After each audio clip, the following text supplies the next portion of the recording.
Why do you have those bags? Where are you going, Agatha? I've already decided. I'm moving out. What? Now? You're leaving now? Where are you going? What? What has happened? Why are you moving out? I don't want to disturb anyone. I think Victor and I need to lead separate lives. Victor needs his freedom. I'm so upset. Not everyone has the same character. Elena, you're timid and shy. Victor's more reserved. Not everyone is sociable and outgoing like me. I'm too demanding. Now you're being dramatic. I don't fit in here. I'm leaving. I'm going to Betty's. Upset? Does it mean sad? Yes, a combination of sad and angry. Perhaps you didn't like the new furniture Victor bought while you were away. She said she liked the bookcase. Anyway, you're not moving out. Don't be ridiculous. Where will you live? I'm going to stay with Betty for a few weeks. Then I'll decide. Are you two fighting? No. Well, we had an argument last night. You just have to respect other people's decisions more. That's all. You don't have to move out. I think Victor is saying you just have to give him more space, but you don't have to move house to do that. Agatha, it won't be the same without you here. It's just sometimes you're stubborn and selfish. But you're also very caring. Loyal, generous, funny. Funny like fun. Humorous. I'm demanding and bossy too, right? Listen, you two. I think we all have to calm down. I don't understand all the words you're using, but insulting each other is not going to help. Victor, you have a lot to do, and I am sure you've been a little anxious recently. Sorry, Agatha. When I'm studying for exams, I become very nervous. This is an important time for me. See? Agatha, he's apologizing, and I'm sure he's going to be kind and understanding from now on.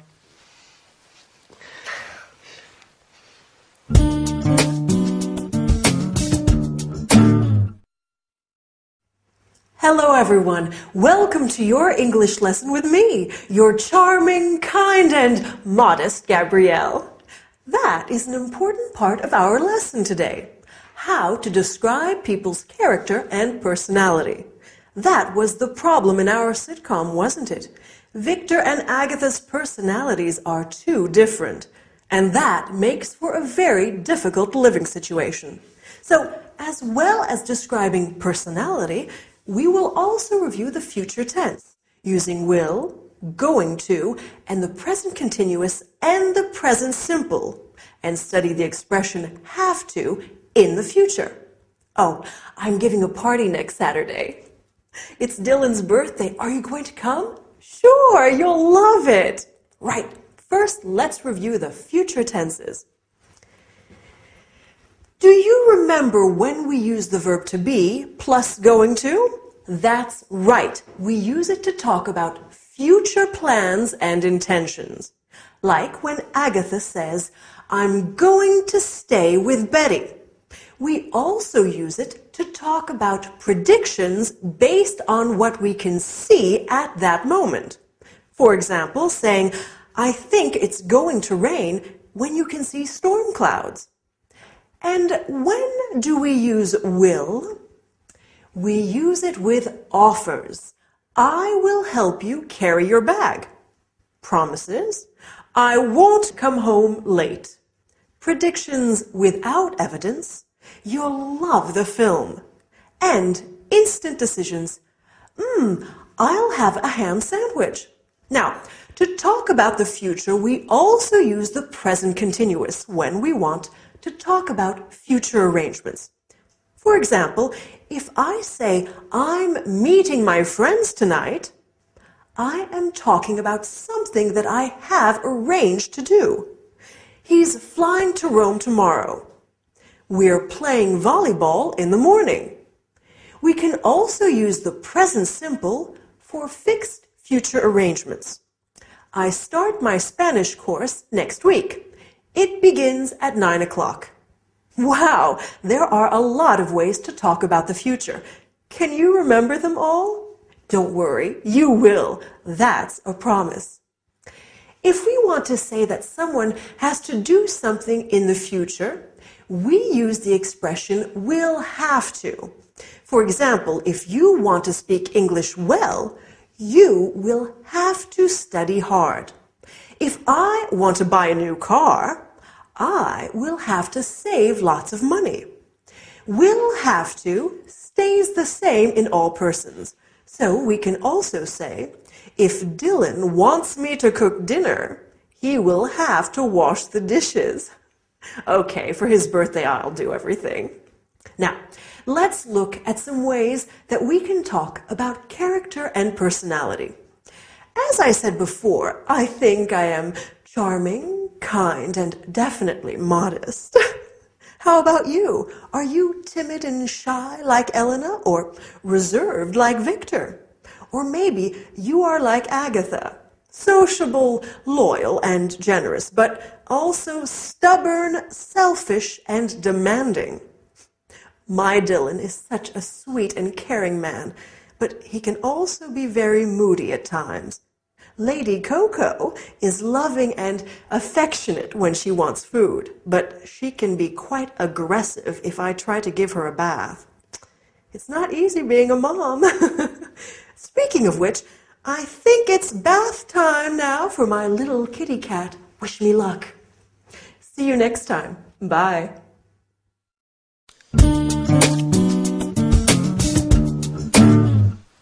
Did you get caught in the rain? Is it still raining? Well, I wasn't swimming in the Thames. The rain started while I was riding back from class. It's still raining now.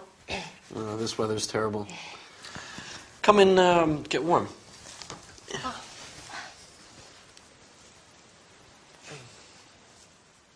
There you go. Is Agatha home? No, she was on her way to yoga when I came back from class.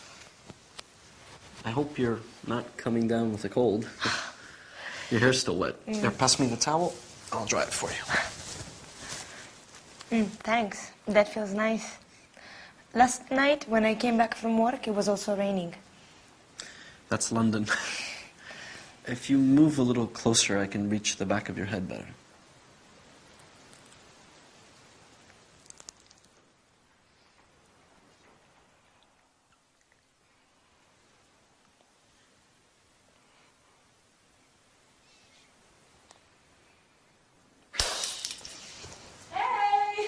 It's just me. Are you okay? All's well. It's just the vase near the door, that's all. Oh. I have to make a phone call. I'll do it from the other room so I don't disturb you two there studying. You don't have to. We can go upstairs. I can go to my bedroom, and Elena is better off drying her hair in the bathroom. Yes, of course.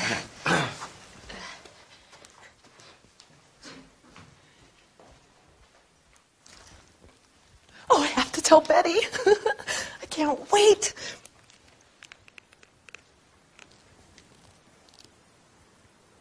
Good morning. May I speak to Betty Summers, please? Betty, you'll never guess. Betty? Oops. Sorry, wrong Betty. Could you put me through to Betty Summers, please? She works in the accounts department on the second floor, extension 566. Yes, I'll hold. Thanks. Betty, you'll never guess what my little brother was doing when I came home. He was sitting on the sofa kissing Elena. No, they were definitely kissing. It wasn't just a quick kiss. They were kissing when I arrived home.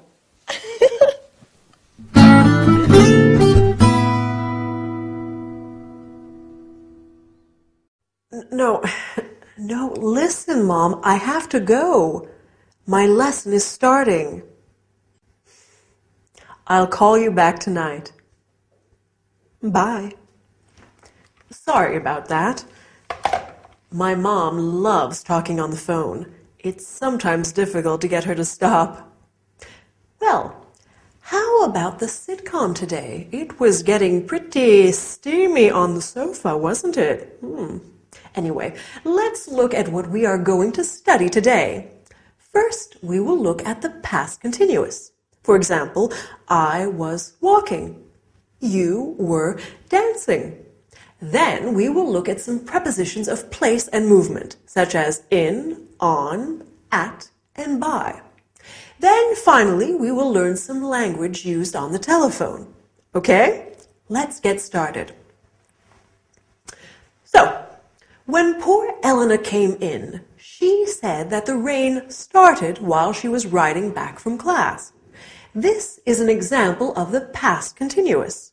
The verb to be in the past, so was or were, plus the verb in ing. I was cycling. You were speaking. She was studying. We use the past continuous to describe an action that was in progress in the past. We often use it with the past simple to describe a long action interrupted by another action. For example, I was walking down the street when I saw John. She was washing the car when it started to rain. We also use it to describe two past actions happening simultaneously. As Agatha said, he was sitting on the sofa kissing Elena, meaning he was sitting on the sofa and he was kissing Elena. I was cutting the vegetables while Dylan was pouring the wine. Do you see? Now, let's look at some prepositions of place and movement. Has anyone seen my bag? Oh, here it is on the table. Oh, I'm so forgetful. I can't remember where I put my keys either. Ah, silly me. Here they are in my bag. I remember I put them into my bag so I wouldn't lose them.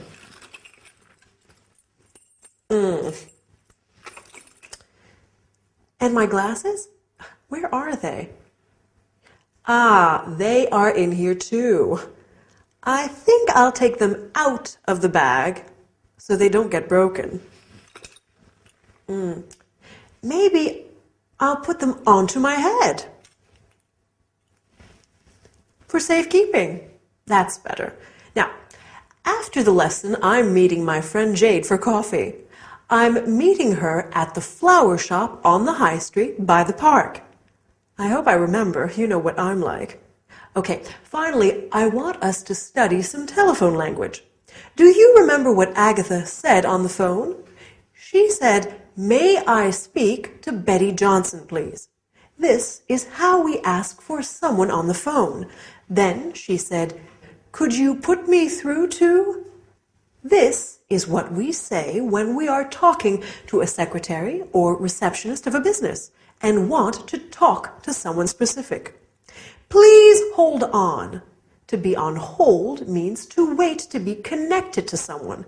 You often hear some really dreadful music while on hold. We also have some important phrasal verbs in the English telephone language. To pick up is to answer the phone, and to hang up is to end the call. Okay? So now you know how to have a phone conversation in English. Good work. Well, that's all for today. See you next time, or maybe give me a call. Do you want green tea or black, Agatha? Oh, green, please. It's supposed to be very good for you. You've never had green tea before, Agatha. You said it tastes bitter. Are you starting a new diet? No, I just think I need to be a little healthier. When I was a young girl, I loved watching Mother make afternoon tea. Her grandmother taught her how to make a proper pot of tea. When we were children, Agatha and Betty would help Mum make her special jam drop biscuits. Oh, what are jam drop biscuits? They're biscuits, which you push your thumb into to leave a little hole to put the delicious homemade strawberry jam into. Dad and I love them. Our cousins always had apple cakes with their tea, but jam drops were our favorite. Although Aunt Mary has always made marvelous jams. This tea is good. Mum sent it from Manchester. That's where our grandmother's from. She goes often to visit relatives and old school friends. Oh, where are you two from originally? Well, Mum's family is from Manchester, and Dad's from the U.S. We spent our school years living with our dad's family in Arizona until he was transferred here with work. Then we lived in a flat in Flagstaff, and we used to visit our grandmother. Oh. On the farm, in the country. Okay, guys, I have something to tell you. I've just been to the doctor's and... Oh, is everything okay? You have been ill a lot recently. Have you taken those vitamin pills I left on the table? Victor, I'm pregnant. How long have you known? Have you told Harold? I've just spoken to him, although he's suspected for weeks. His transfer has just come through, and he's coming back to London for good. That's fantastic news. I wonder who that is. I'll go.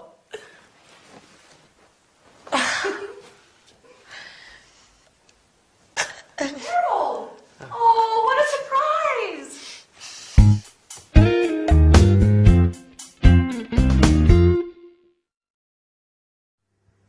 Hi there! Big news for our friends in the sitcom today. No wonder Agatha is being so careful with her diet lately. And that's great news about Harold coming back, isn't it? Anyway, on with today's lesson. We're going to study the present perfect. For example, I have lived here for 2 years. Then we are going to look at questions and expressions with the word like. I like tea. I would like some carrot cake. Do you remember what Lady Coco is like? Here she is. I'm sure you like her. Finally, we will look at how to describe your childhood. I'm curious. Are you ready? Let's get started. So, in the sitcom today, Elena said, "You've never had green tea before." This is an example of the present perfect. We make the present perfect with the verb have plus the past participle of the verb. I have seen this film twice. We use the present perfect to talk about experiences in our lives when the time is not really important. I have been to India. I have been to South Africa. I've been to France, for example. We can also use it to describe an action that started in the past and continues up to now. He has lived here since 1999. It means he's still living here. I've been singing since I was a child, and I keep doing it now. Another use of the present perfect is to describe an action that happened in the past that has a result in the present, an influence on it. Have you done your homework? Yes, I have. So you can go out now. Agatha said, I've just spoken to him, and now he knows everything. We use the word just when the action happened very recently. You have just learned how to use the present perfect. Well done. Now, let's look at the word like. We use like in many ways. For example, I like chocolate, and I would like some chocolate ice cream. We can also say, I look like my mom. He looks like a rugby player, to describe somebody's physical appearance. We can use like to compare things. Your hair is like silk, or your eyes are like stars. We can also say, what is he like? to ask about someone's appearance and personality. What is Dylan like? He's kind, generous, and very handsome. Compare this to the question, how is he? He's fine, thanks. We ask, how is he, when we are inquiring about someone's health and well-being. How are you? I hope you are fine as well. In our sitcom today, Agatha talks about her past. When we talk about our childhood, we often say, when I was a little girl, or when I was 14. We talk about our past using the simple past tense. Victor says, we spent our school years living with Dad's family. This is another way of describing our childhood. Agatha says, we used to visit our granny. We use used to talk about things that we did regularly in the past. When Lady Coco was a kitten, she used to play with her tail all day long. Anyway, that's all we have time for today. Hope you enjoyed the lesson. Bye!